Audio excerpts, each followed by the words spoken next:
Darlings, today I want to talk about choosing to feel secure. So this is something that's been on my mind because I realized that I had been doing a thing where I kept thinking, hey, I can feel secure when X, Y, or Z happens in my relationships. And it's like when people will say, oh, I'll be happy when I lose 30 pounds, or when I'm making this certain amount, or when I find whatever, instead of just being happy now. And so I realized that I wanted to just feel secure regardless of different things, because those things that I'm looking for are probably not going to happen. And so I don't want to spend forever in relationships not feeling secure. And the thing that's hard about choosing to feel secure is it's battling many years of built up negative beliefs. And I realized that a lot of these beliefs, they're trying to be protective. They're trying to say, hey, if you can be on guard, if you can constantly be on the lookout, if you can look at a person's behaviors and actions and the things they're saying as possibly a sign that they're going to be out the door any second, then you'll be prepared. You won't be blindsided. You'll be ready for when they leave, which doesn't really make anything happier. Like, being blindsided is not very pleasant, but constantly being on guard is not pleasant either. And then you might be on guard and then everything's okay. So you just spend your entire relationship all like, worried. And if you happen to just be happy and fine and feel secure and everything works out, cool. And if it doesn't, at least you were happy on the way to things ending. So it's something that I decided I needed to do, that I needed to really work on that, and that I couldn't let outside things dictate how I felt.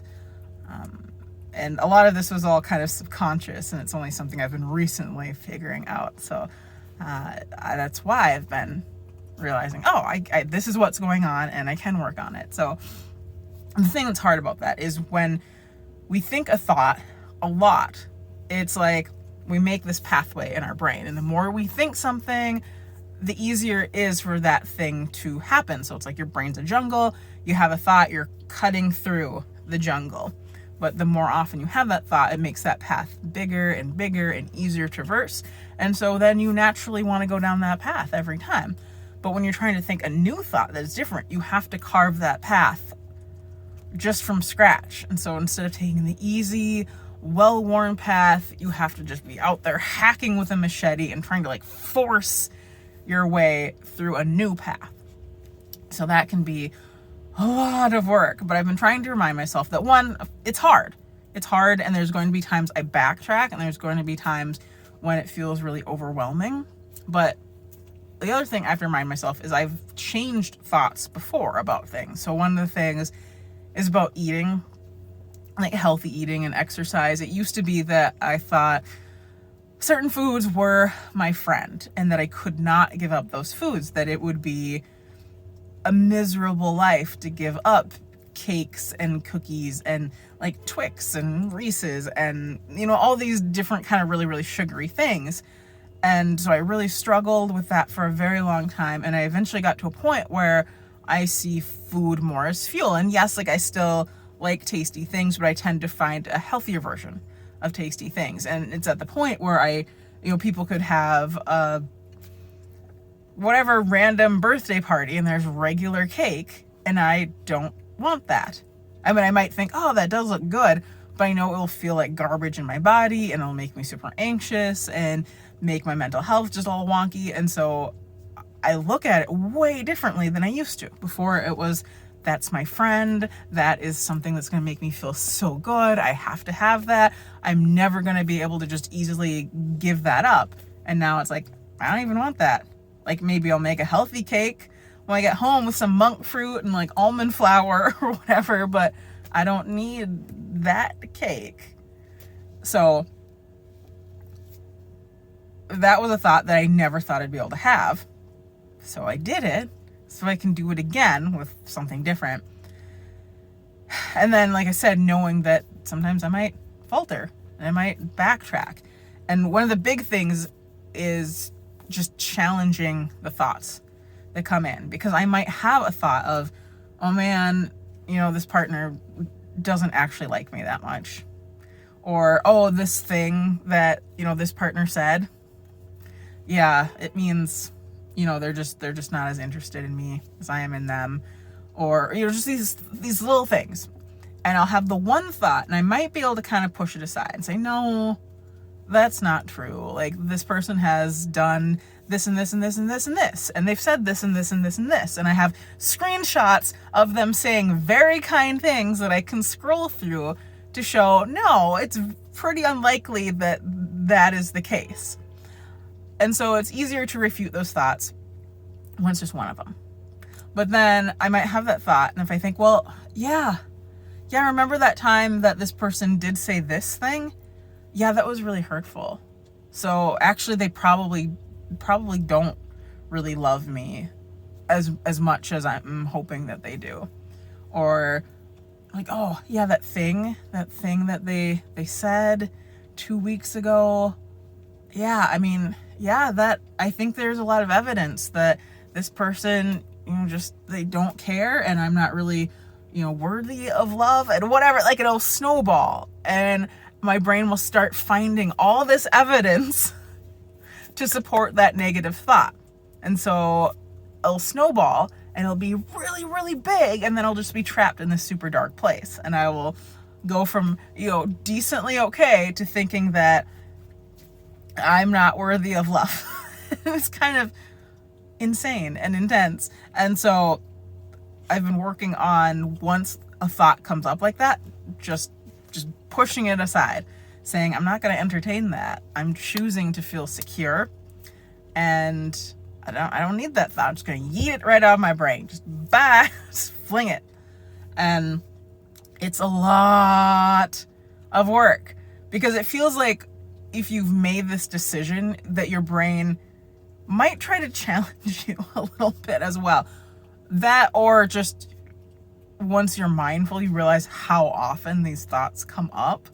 So the other night, I was determined to be okay, to feel more secure. And I was giving myself grace to not feel amazing and not to be like, wow, I love everything, but to just be more in a neutral place. But so many negative thoughts came up, so many. And it was like just flinging them to the side, and I'd have one, I'd be like, nope, and I'd kind of get distracted, and I'd get into something else, and maybe I'd send some snaps or watch some TikToks or do whatever, and then it would come back, and I'd be like, no.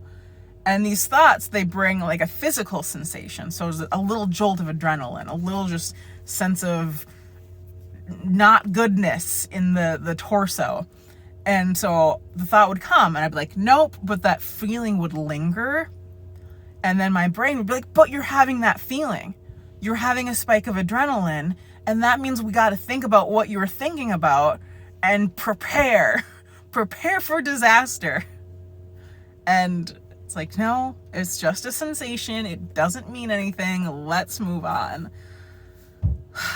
But I was happy that I got through a day of just working on those feelings and just tossing them out, and it will get easier. It might take a long time before it's easy and before it's natural, but that's another thing, is it's unfamiliar. Because I was thinking about it, and I was realizing that I don't think I've really had relationships that I felt secure in. And that's kind of startling and worrisome. But most of the relationships I've been in, the people have been really distant or emotionally abusive.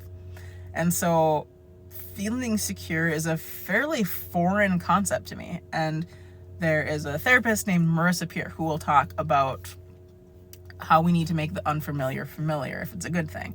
Because if we're in something that's really bad, but it's familiar, our brain will think, hey, this hasn't killed us, so it must be safe. So let's just stay here.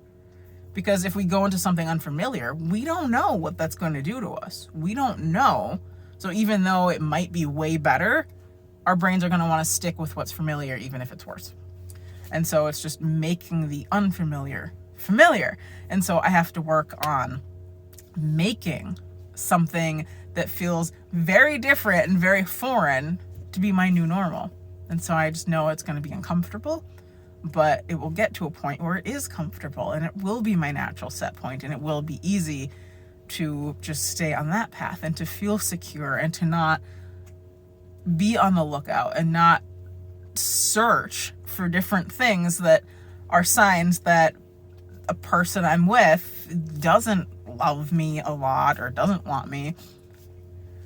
So it's a journey. It is definitely a journey, and it feels a little bit daunting, but I know I can do it. I know I need to do it for myself. I know I need to do it for my partners, and it should be interesting. I feel tired, but I'm looking forward to hopefully getting kind of on the other side of it. So yeah, okay, bye.